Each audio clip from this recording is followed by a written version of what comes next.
Top quality और consistent performance के लिए सिर्फ सिल्वर पंप नाम याद रखना। રાજકોટમાંથી મવડી વિસ્તારમાં રફતારનો કહેર સામે આવ્યો। વૃદ્ધને અડફેટે લઈ 500 મીટર સુધી ઢસડ્યા। ઘટના સ્થળે જ વૃદ્ધનું કમકમાટી ભર્યું મોત થઈ ગયું। કારની અડફેટે આવેલ અન્ય એક યુવતી પણ ઈજાગ્રસ્ત થઈ હોવાની વિગતો છે।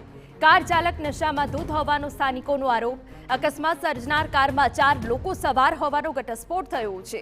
કારમાં સવાર 2 આરોપી હાલ પોલીસ સકંજામાં આવી ગયા છે। કાર અમદાવાદ પારસિંગની હોવાનો ખુલાસો થયો। રાજ્યમાં રફતારનો કહેર અટકવાનું નામ જ નથી લઈ રહ્યો। વડોદરા બાદ રાજકોટના મવડી રોડ પર બેફામ નબીરાઓએ વૃદ્ધને અડફેટે લેતા મોત નીપજ્યું, જ્યારે અન્ય એક ઇજાગ્રસ્ત યુવતી હાલ હોસ્પિટલમાં સારવાર હેઠળ છે।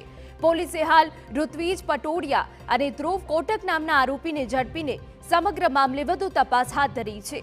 ઘટના નજરે જોનારાઓનો આક્ષેપ છે કે બેફામ કાર ચાલકો 120ની સ્પીડે કાર હંકારી રહ્યા હતા। અકસ્માત બાદ કારમાં સવાર 2 યુવતીઓ ભાગી ગઈ હતી।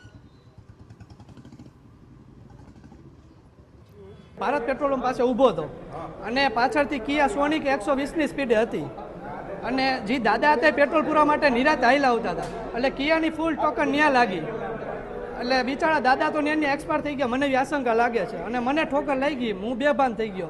પાછળ 2 છોકરીઓ હતી, 2 ભાગી ગઈ અને આ 2 છોકરાઓને મેં પકડી લીધા। મને એવી આશંકા લાગે છે કે ડ્રિંક્સ કરી હોય એવું। બીજા 3 જણા લીધા, એક આને આગળ હતો, એ તો લગભગ વહી ગયો।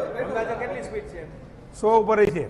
અને કેટલા જણા હતા ગાડીમાં? ગાડીમાં 4, 2 છોકરા, 2 છોકરી ઉતરીને ભાગી ગઈ, છોકરાને લઈ આવ્યા।